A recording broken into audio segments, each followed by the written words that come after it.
Okay, this last one saved my life. No, didn't save my life. I wasn't dying. Here are 5 tips that are going to help you become more confident. The last one changed my life. Tip number 1. It matters who your friends are. You need to surround yourself with people that will pump you up, with people that think you're awesome. If you're around people that are negative, like you bring up an idea and they're like, that'll never work, or you'll never do that, or what are you thinking? Their thoughts are gonna get into your body. So you need people that are like, go for it, be brave, you're awesome, try it. Like, I'm gonna be there to support you. You need to surround yourself with positive, supportive people, and that will build you up. You will be more confident if you have a cheerleader out there who's like, try it, go for it. So figure out, who are the people that you most spend time with? And are they building you up or are they tearing you down? It matters who we spend time with. Tip number 2, we all have that little awful voice inside our heads that's super negative. Awful, right? So how do we get rid of the negative voice that tears us down and replace it with a positive one? So there's lots of different ways to do this, but the first one is like being aware that it's there, because sometimes I think it talks to us subconsciously and we're not really aware of it, but it's tearing us down nonstop. So when you hear that negative voice, what do? Well, congratulations, you're aware of it. And then the second thing is, just because it tells you something does not make it truth, okay? It's just a voice. Guess what? You have another voice, and that's your positive voice. And since you have to believe something anyways, choose the positive one. What else is also true? So the negative voice says, nah, give up, you can't, if you won't, it's gonna suck. Well, the positive voice says, maybe it won't suck, maybe it'll be really good. Why don't you try and see? Go for it, you can do it. That's just as much the truth as this little voice over here. So you get to choose which voice you listen to. You want to become your own cheerleader. So start to hear the negative voices, and they'll kind of repeat the same things over and over. So it's kind of nice to write them down and look at them and see what they're saying to you. And then if you could say the opposite, or you could replace it with a confident, positive statement, what would that be? And then I want you to start repeating the positive, confident statement over and over. And that way that becomes more of a habit. And if this one pops in, the habit, the positive one takes over. So start paying attention to the voices in your head, and I want you to make the cheerleader part of you take over. This third tip I love, and this comes from a woman named Amy Cuddy, and you should check out her TED Talk if you can, it's brilliant. But basically what it says is, we all know that like people judge you for your body language, right? So body language, just appearing confident, can be helpful. But she goes further with that, which I love. So she has these power poses and powerless poses. And the stuff that she discovered is, the more our body spends in powerful poses, the more that affects our insides and makes us feel more confident. The more our body stays in powerless positions, the more that makes our body in the inside feel less confident, less powerful. So not only can we appear to the world as really confident people, the more we do that, the more it changes our brains and our insides to go, hey, you know what? Like, I'm not even pretending to be confident anymore. I am. I feel that way. So it's a really brilliant thing. So I want you to check out that video. And the idea is pay attention. Again, awareness. How are you sitting? How are you standing? Power poses take up space. You open yourself up wide. Powerless positions are closed in. You're taking up as little space as possible. Here's something, though, that you should be aware of. When we are on our computers, our cell phones, we're like this. And we're hunched over and we are putting ourselves in powerless positions.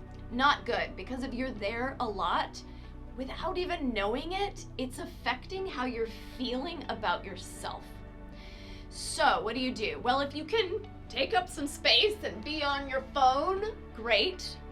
You can, a lot of people have standing desks that are easier, then you don't have to hunch over. But you can also take breaks and do like the starfish pose, which takes up a lot of space. But there are things that you can do to put yourself in power positions more often, and that is going to affect the way you feel about yourself. Tip number 4, judgment, right? Tip number 4 isn't to judge, but tip number 4 is our fear of judgment makes us less confident, right? What will people think of me? All of this stuff that comes into our head, the reason we don't speak up or say our opinions or talk to someone new is because we are afraid of what they will think of us. So there's lots of different ways we can kind of counteract that. Number 1 is everybody kind of feels that way. So you're so self-focused that you're not even aware that the person over there is also self-focused. And so a lot of times when we feel like we're being judged, we're not actually being judged. They're focused on something else. But yes, in social media, people are probably judging me right now with this video. So yeah, we do also get judged. So what do you do with that? Well, no matter what you do in life, no matter what you create, no matter what you say, people are going to judge you one way or the other. So why not live the life that you want to live and not worry about how they're judging you? And usually their judgments come from their own insecurities and their own issues. So just like people judging you is kind of their issue, their problem, you have to live your life. And people are going to judge you here and there anyway, so who cares? You're never going to get it right for everybody. You're never going to make everybody happy. So why don't you make yourself happy and go from there? Tip number 5.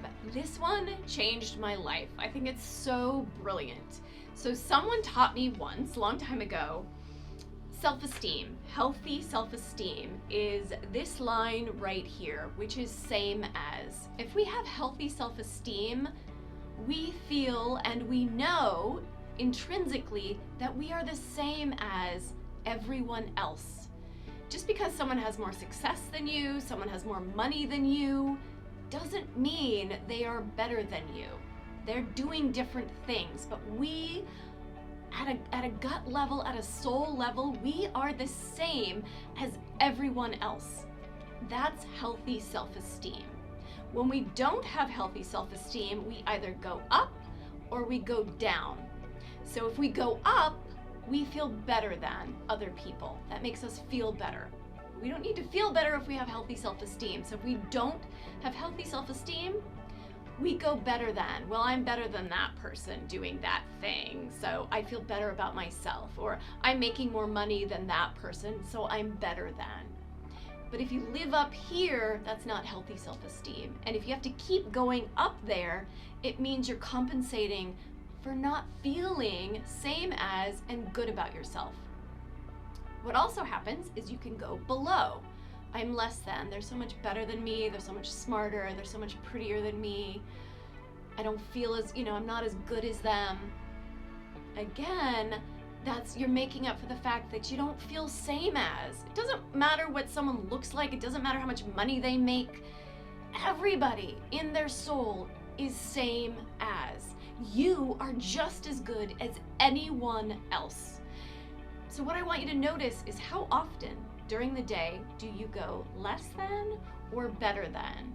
And if you can find your way back to same as, that's gonna put you in a place where you feel more confident, where you feel good about yourself because you have healthy self-esteem. And people that are confident, like really truly confident, have healthy self-esteem so that they know you and we are the same as. We're doing different things with our lives, but we're equal to each other. And that makes us feel good about each other. And we don't have to worry about people judging us or whatever because we're the same as anybody else. So I want you to start paying attention to where you live and put yourself here as much as possible, and that will change your life.